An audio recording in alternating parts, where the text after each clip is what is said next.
મારા ગામમાંથી પાત્રો એટલા મળ્યા કે હજી 12 ગામ નથી તપાસ કરી. મારો મિત્ર છે મથુર, મથુરની આ મહેમાન આવ્યા તે એના દીકરા દામોદરને મથુર કહે, બેટા મહેમાન હાટો કંઈક લઈ આવે. ઓલો જઈને રિક્ષા લઈ આવ્યો. મહેમાન છે રવાના. પછી એના દીકરા દામોદરે પૂછ્યું, બાપા મહેમાન શું આવ્યા? કે તારો હક પણ જોવા. પછી મહેમાન ગોતવા નીકળ્યો.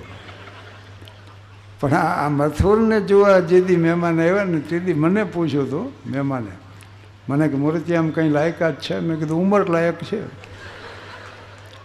પછી મથુરના લગ્ન થયા ને મને કે મારી પત્ની છે ને રોજ સવાર પડે ને 200 રૂપિયા માંગે. મેં ગયેલા રોજ 200 માંગે? તો કે હા. શું કરે રોજ 200 રૂપિયાનું? મને કહું આપું તો ખબર પડે.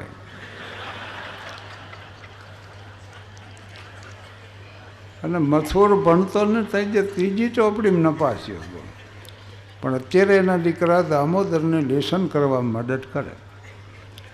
પાછો તપાસ કર્યો કે તારા સાહેબને ખબર નથી પડી જતી ને હું તને મદદ કરું. દામોદર કે અમારા સાહેબ એમ કહેતા હતા ગમે 2 જણાનું કામ હોવું જોઈએ, એક જણો આટલી ભૂલો ન કરી.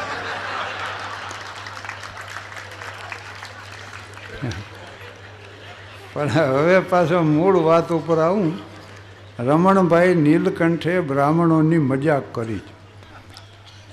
લેખક પોતે ભોજનશાળામાં રમણભાઈ કે હું જમવા જતો હતો, ત્યાં તો કરુણાશંકર સામે મળ્યા. પણ કરુણાશંકરને 2 જણાએ ટેકો દીધેલો, ધીરે ધીરે ડગલા માંડતા હાલ્યા આવે. એટલું ખાધેલું બોલો. ને લેખકે પૂછ્યું, પૂર્ણાશંકરભાઈ જમ્યા? કે જમ્યા શું ખાક? રામશંકર જમ્યા જો વાહે આવે. ને વળી આગળ ગયા ત્યાં રામશંકરને તો ઊંધા ખાટલામાં છે નાખેલા, ભીનું કપડું પેટમાં છે ને 4 જણા ઉપાડીને જાય. ઓલા તો ધીરે ધીરે ટેકેથી ને હાલતા હતા, હાલીએ નહોતા શકતા, એટલું ખાધેલું. ને એને વળી આમ કે રામશંકરભાઈ જમ્યા? અરે શું ખાક જમ્યા? કે જમ્યા કરુણાશંકર. ત્યાં છે હજી ભોજનશાળે. કરુણાશંકર તો આમ નામ થીજી ગયેલા ભોજનશાળામાં શાળા. ત્યાં દવાદારું શરૂ થઈ ગયા. વૈદરાજને બોલાવ્યા ને આ 2 ગોળી ગળી જાઓ. તો કે 2 ગોળીની જગ્યા હોત તો 2 લાડુનો ખાક.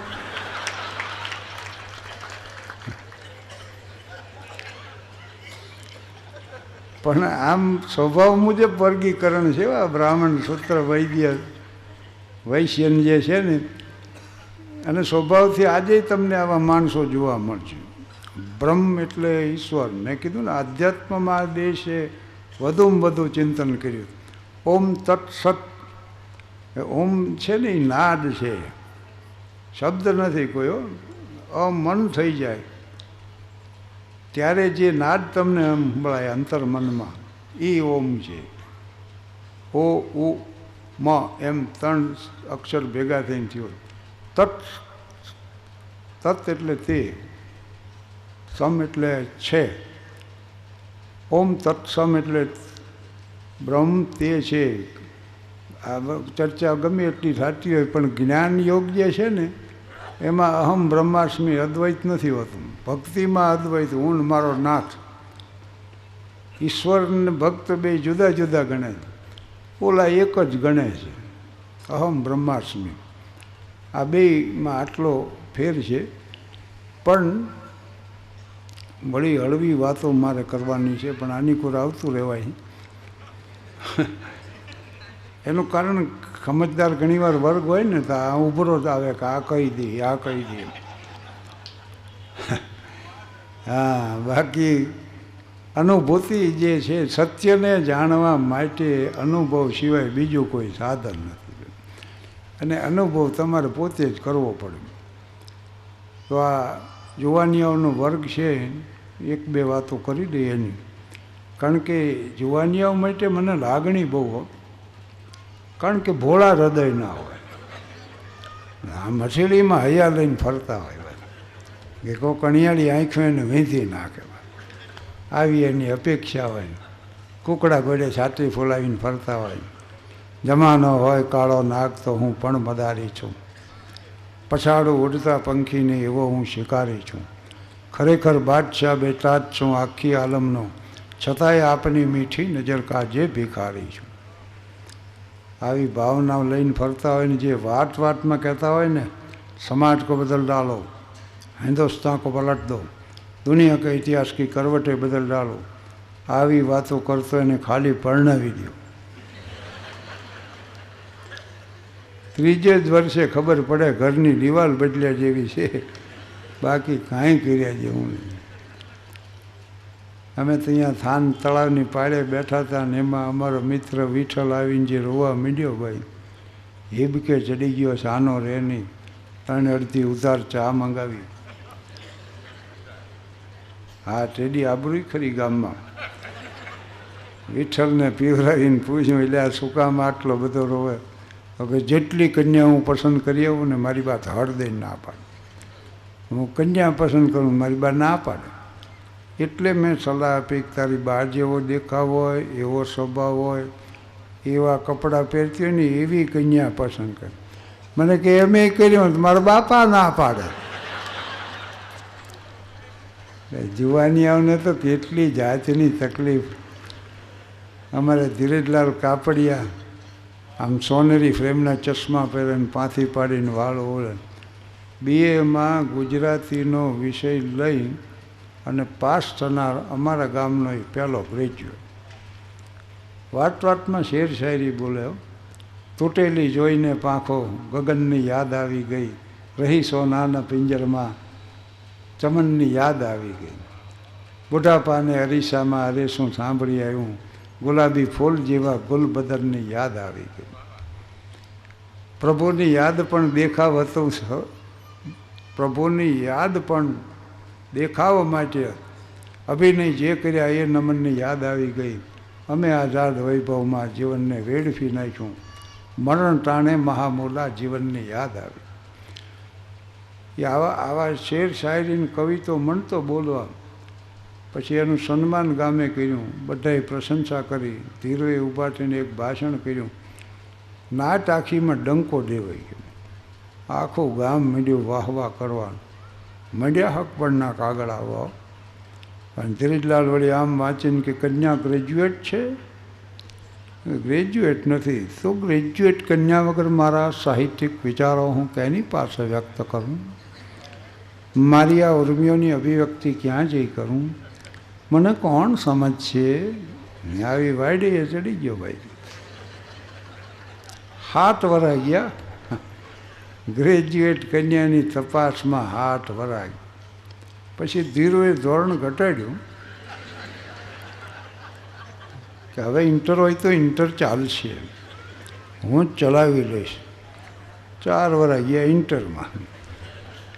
પછી જેવું માથે આવી ગયો કે મેટ્રિક પાસ ને કરો તપાસ. મેટ્રિક પાસનો મેળ ન ખાધો. અત્યારે ધીરજલાલને 39મું વર્ષ હાલે અને હવે એમ કહે છે કે કન્યાને અક્ષર જ્ઞાન હું આપીશ. કન્યાને અક્ષર જ્ઞાન હું આપીશ, પણ મને દાડે વરગાડો. ઉગ્ર સ્વભાવનો થઈ ગયો. લગ્નના ઢોલ નથી સાંભળી શકતો કોઈ. શેરીમાં કોકની આ લગ્ન હોય ને ઢોલ મંડે વાગવા તો ધીરું બાજવા દોડે. બીજી શેરીમાં આઈની ઓલા કે લગ્ન અમારે અહીંયા, ઢોલ બીજી શેરીમાં વગાડી. તારા દખે એમ ગામમાં જાગરણ હોય તે બહાર ગામ વયો જાય. પછી એને ખબર પડે કે અહીંયા જાગરણ છે.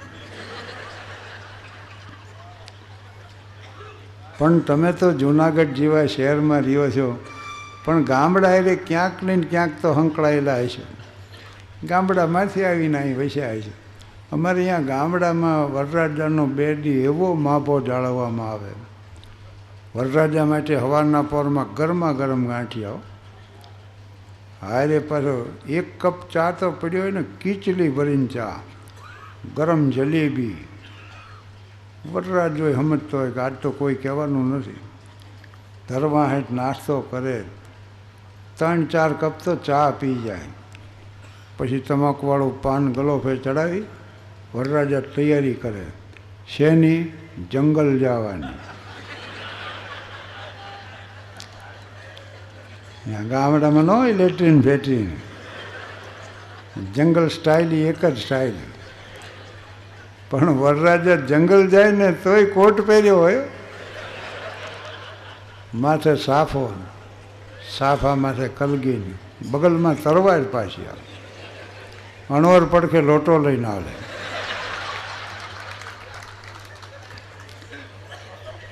કારણ કે વરરાજા લોટા બોટા ન ઉપાડે, એ તો હાલે આમ છાતી કાઢીને. એટલું જ નહીં હોય, આગળ ઢોલ વગાડતો જતો, ધ્રજભાંગ ધ્રજભાંગ ધ્રજભાંગ. આખો ગામ જોઈ રહે વરરાજા જાય. પછી 2.5 વીઘાના ખેતરમાં બીડી ટેકવીને એકલો બેઠો હતો.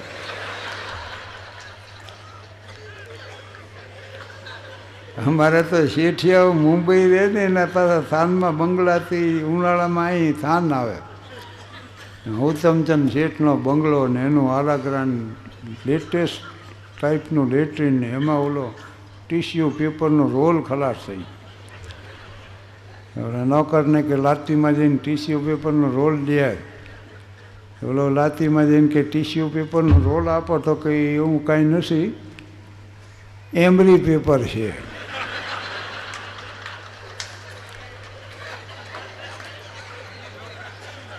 બે દી હલાવું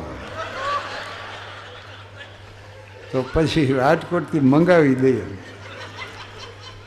એટલે આ 2 વાતો કીધી છે મેં. અમદાવાદ જઈએ એટલે પૂછે કેમ આવ્યા કે અમે કે હા આવ્યો. તો કે આ વખતે આવો ને તાર અમારે ત્યાં ચોક્કસ ને ચોક્કસ આવજો. પણ અત્યારે આવ્યાનું શું?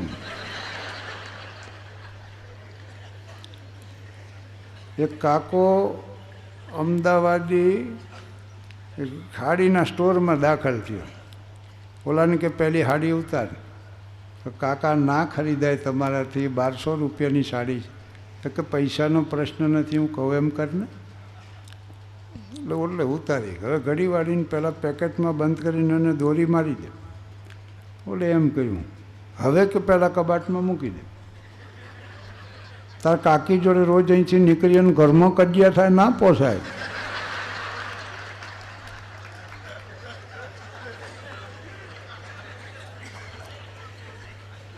પણ હવે ગાડી હજી અહીંયા ઊભી છે. એક જ મિત્રની મેં વાત કરી છે, પણ જેની પત્ની આવવાની હતી ઓલો કે બસ આવતા રહ્યા, ન રોક્યા કોઈએ.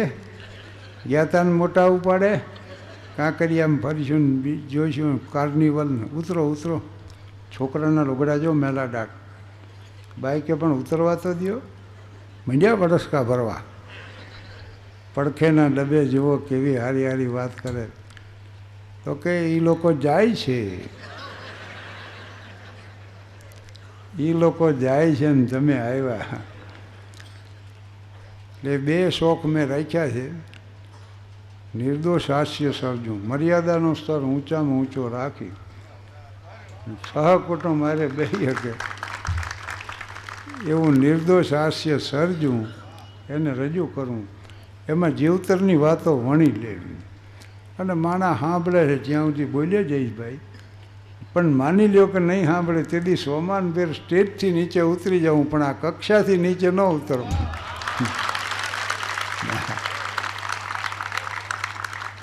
અને મારા એક માટે નથી, અમારા ડાયરાનું આખું જે સ્વરૂપ રહ્યું ને અત્યારનું, સહકુટુંબ બેહીને માણી શકે એવું ફોર્મ રહ્યું હોય તો ડાયરો છે. એમાં તમે આખું કુટુંબ હારે બેસીને એનો આનંદ માણી શકો.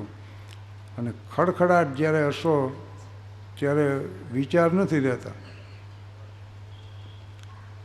તમે કોઈ દ્રશ્ય, ગિરનાર જેવો પહાડ છે ને એની પાછળ સૂર્યોદય થતો હોય ને એના કિરણો પડતા સવારના પહોરમાં, એ દ્રશ્ય જોઈને સ્થળને સમયને સ્વયંને બોલી જાઓ. તેથી એ ક્ષણો જે રહીને એનું નામ જ ધ્યાન. ભવનાથના મેળે આવતા અમે 10 વાગે નારાયણ સ્વામીની લાવટીમાં બેસી જઈએ. અમારો ભીખુદાનો અહીંયા પ્રોગ્રામ હતો ભવનાથ, પણ આદરણીય નારાયણ સ્વામી રજૂઆત કરે ભાઈ. એકવાર વચ્ચે એમણે મને કીધું કે તમે બોલો. મેં કીધું ઈસ નદી કે ચારો તીર તુલસી મીરા સોર કબીર. ભારતીય સંસ્કૃતિ રૂપી જે નદી વહે છે ને એના તીર્થસ્થાનો છે તુલસી, મીરા, સોર, કબીર. પછી અખોણ, ધીરો ને ભોજન, ગંગા સતી, રવિ સાહેબ ને કિમ સાહેબ, નરસિંહ મહેતા સુધી આવી જાઓ. ભક્ત નરસિંહ જ્યાં નાચ્યો નેહમાં સંપદા પામ્યો, જ્યાં સુદામો વીર ગાંધી દયાનંદ જ્યાં નિપજ્યા, સતી અને સંતનો જ્યાં વિસામો, ગામ ગામે ઉભા સ્તંભ પોકારતા સોરના ગુણની ઘાટ વર્ણી, એવી ભારતી ભૌમની બંધુ તને આ વળી, ધન્ય હો ધન્ય સૌરાષ્ટ્ર ધર્મ. અને આ ભૂમિકામાં જન્મો હોય ને આ ધોળીમાં અળોટીને મોટો થયો હોય ને આ ધાનથી જેનું પંડ બંધાણું હોય, એ પછી લંડનમાં હોય કે લોસ એન્જલસમાં હોય કે સિંગાપોરમાં હોય, ટોકિયોમાં હોય, પણ અમારી ધરાઈ સોરઠ જગુજની અને ગઢ જૂનો ગિરનાર, ત્યાં તો હાવજડા હેંજળા પીવે અને નમણા નરના નાર આટલું બોલો ને એના રૂવાડા અવળા ન થઈ જાય ને તો આ ભૂમિકામાં જન્મો ન જન્મો. લોસ એન્જલસમાં અમેરિકાના પ્રવાસને ગયો ને 82 દીનો પ્રવાસ, 35 શહેરમાં 38 કાર્યક્રમ. હું હાવ સાચું કહું છું, છેલ્લા 10 દી માંડ કાઢ્યા બોલ. હવે 8 દી રહ્યા ને 7 દી ને 5 દી ને એમ એક દી કાઢવો ભારે થઈ પડ્યો. અને ત્યાં ગયા પછી જે વતનની યાદ આવે છે જે તીવ્રતાથી. છેલ્લો આવો લોસ એન્જલસનો કાર્યક્રમ આવ્યા બધા, આ ઓડિયન્સ ગોઠવાઈ ગયું. શરૂઆત મેં એવી કરી કે लिखा किस्मत में परदेश वतन को याद क्या करना, जहाँ कोई नहीं अपना वहाँ फरियाद क्या करना. અને થોડુંક સૌરાષ્ટ્રનું વર્ણન કર્યું. મેં કીધું ઘેગુર વડલા હોય ને ધોરિયામાં પાણી હાલ્યા જતા હોય ને ચાહટિયામાંથી પવન આવતા હોય ને બાજરાના રોટલા ને રીંગણાના શાક ખાતા હોય બેઠા બેઠા, અને અલગ મલકની વાતો થતી હોય. સાહેબ જેટલા સૌરાષ્ટ્રના હતા ચોધારા હોડે માંડ્યા રહો. એને જે વતનની યાદ આવી ગઈ. ને ત્યાં ગયા પછી આ સમજાય કે આ શું મહત્તા છે આ ભૂમિની. નથી કાંઈ પરવા કબર કે કફનની, નથી કાંઈ પરવા દફન કે દહનની, નથી કાંઈ પરવા બદનના જતનની, મને એક પરવા છે મારા વતનની. અને મને તો છેલ્લે છેલ્લે છે ને શેરીના ભૂંડ હોત યાદ આવ્યો. પછી એમ થઈ ગયું કે હાલો ને આપણા મલકમાં આવે, આપણા મલકના મોગેરા માનવી, માયા મેલીને વયા જાશું મારા મહેરબાન, હાલો ને આપણા મલકમાં. હર કરમ અપના. હું આમનામ બોલી જાઉં, તમે તો હરમમાં સાંભળ્યા કરો. પણ હવે મને લાગે તમે 12 વાગી ગયા છો. એટલે ત્યાં ગયા પછી દેશના જે દેશમાં હું ગયો ને દેશના ગૌરવની વાત કરી છો. ટીકા તો અહીંયા આવ્યા પછી ક્યાં નથી થતી. અને ગૌરવ કેવું જો રેલવે દાખલા તરીકે તો 65,000 કિલોમીટરમાં પથરાયેલું ઇન્ડિયન રેલવે જેવું નેટવર્ક દુનિયાને કઈ દેશમાં. 14 લાખ કર્મચારીને 13,000 ગાડીઓ, 2 કરોડ માણસ તો ગાડીમાં ને ગાડીમાં રહ્યા છે. એટલે આ વસ્તી પાંખી દેખાય.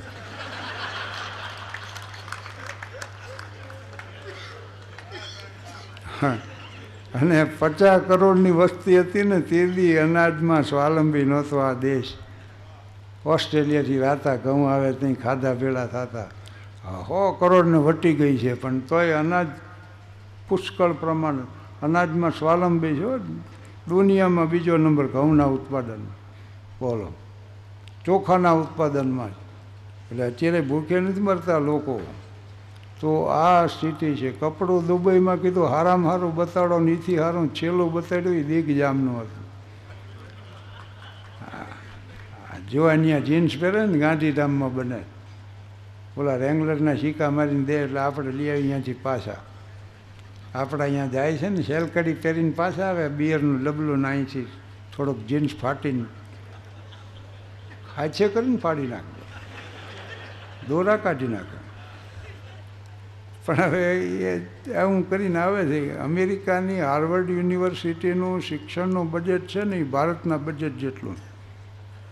પણ આ દાખલો એટલા માટે દઉં છું, આ આખી યુનિવર્સિટીનો જે ખર્ચ છે ને એના ભૂતપૂર્વ વિદ્યાર્થીઓ પૂરો પાડે. દુનિયાના 62% અબજોપતિ, 62% અબજોપતિ હાર્વર્ડના છે. JRD તાતા એના સ્ટુડન્ટ, પ્રિન્સ કરીમ ખાન એના સ્ટુડન્ટ, એમ છે. તો લીધા જેવું. એટલે વાત ત્યાં હતી કે ત્યારે એમ થઈ ગયું કે હાલો ને આપણા મલકમાં ને કપડામાં, અનાજમાં શૂરવીરતાની વાતો એ ભૂતકાળની કર્યા જેવી નથી. 65-71ના યુદ્ધ ભારત જીત્યું ને એવા ઈસવીસન પૂર્વે 320 ઉદ્યમ નથી જીત્યા બોલ. અને કમનસીબી કે લઘુમતી સામે હારતા આવ્યા બોલ. 1215માં ઇંગ્લેન્ડ આઝાદ થયો અને 1206માં આપણો દેશ ગુલામ થયો. ગુલામ વંશની શરૂઆત થઈ. કુતબુદ્દીન ઐબક દિલ્હીની ગાદીએ બેઠો અને ગુલામી એટલે 741 વર્ષ. તો આ બધી વાતોનો અર્થ એટલો છે કે દિલ કે ફફોલે જલ ઉઠે, સીને કે દાગ સે, જે ઘર હી સારા જલ ગયા, ઘર કે ચિરાગ. એટલે આઝાદીના 68 વર્ષમાં આપણે જે વિકાસ કર્યો એ છેલ્લા 1000 વર્ષમાં નથી કર્યો.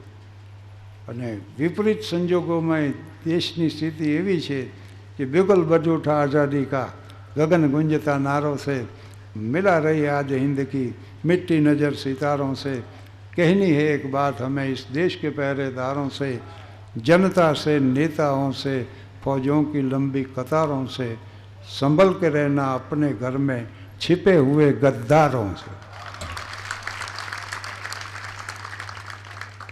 हर कर्म अपना करेंगे ऐ वतन तेरे लिए, दिल दिया के जहाँ भी देंगे ऐ वतन तेरे लिए.